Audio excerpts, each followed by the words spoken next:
নিয়ে নেবে 75 নিতে এসেছিল, আবার 25 এখানকার প্রবাদকে দিতে এসেছিল। 5% নিতে দিয়ে যেতে হবে না এই চোরগুলোকে। ফের দোলা সেনকে কালো পতাকা দেখালো বিজেপি কর্মীরা। সোমবার দুর্গাপুর হাউসে কেন্দ্রীয় ইস্পাত মন্ত্রী এইচ.ডি. কুমারস্বামীর সাথে দেখা করতে আসেন তৃণমূল সাংসদ দোলা সেন। দুর্গাপুর হাউস থেকে বের হওয়ার সময় স্থানীয় বিজেপি কর্মীরা তার গাড়ি আটকানোর চেষ্টা করে, কালো পতাকা দেখিয়ে চোর স্লোগান দেয়।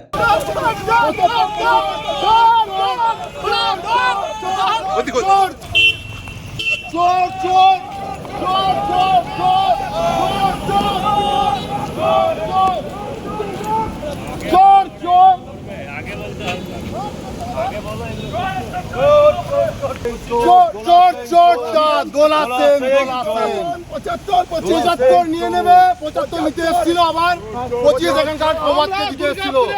5% নিতে দিয়ে যেতে হবে না এই চোরগুলোকে। এই চোরগুলোকে আমাদের দুর্গাপুরের মাতৃভূমিতে ঢুকতে দেবো না। একটা এই চোরগুলোকে ঢুকতে দেবো না। কলকাতা ক্যামাকশিটের চোরগুলো জানোয়ারগুলো এসেছিল 75 ভাগ বুঝতে। বিজেপি কর্মী জয়দেব ব্যানার্জি বলেন, ইনি খারাপ তৃণমূল, বিজেপি মন্ত্রীর গা ঘেঁষার চেষ্টা করছে। আমরা দুর্গাপুরে বিভিন্ন দাবি দাবা নিয়ে মন্ত্রীজির সাথে দেখা করেছিলাম। এর আগে আপনারা জানেন দিল্লিতে আমি কিছু না হলেও ওনার সাথে 10 বার দেখা করেছি। আপনারা রিপোর্টাররা সবাই জানেন আমাদের যে দাবি দাবা নিয়ে। এখানে এসে দেখি যে চোর দোলাসেন যে 75 দুর্গাপুর থেকে তুলে নিয়ে যাবে এবং দুর্গাপুরের চোর নেতাদেরকে 25% ভাগ করে দিয়ে যাবে, সে এসে দাঁড়িয়ে আছে বিভিন্ন অনৈতিক ইয়ের সাথে, উদ্দেশ্যের সাথে, এবং চোর আইএনটিসির নেতারাও ভেতরে রয়েছে। আমরা ওই জন্যই ঠিক করি যে চোরকে এই দুর্গাপুরের মাটি থেকে উৎখাত করবো না, দুর্গাপুরকে মাটিতে ঢোকা বন্ধ করবে এই চোর অমানুষগুলোকে। কোনো স্থান নেই, কোনো স্থান নেই। বলছি দোলা সেন তো তৃণমূল থেকে এসেছিল। তৃণমূল থেকে এসেছিল তো এটা কোন তৃণমূল থেকে এসেছিল কিছু জানা গেছে?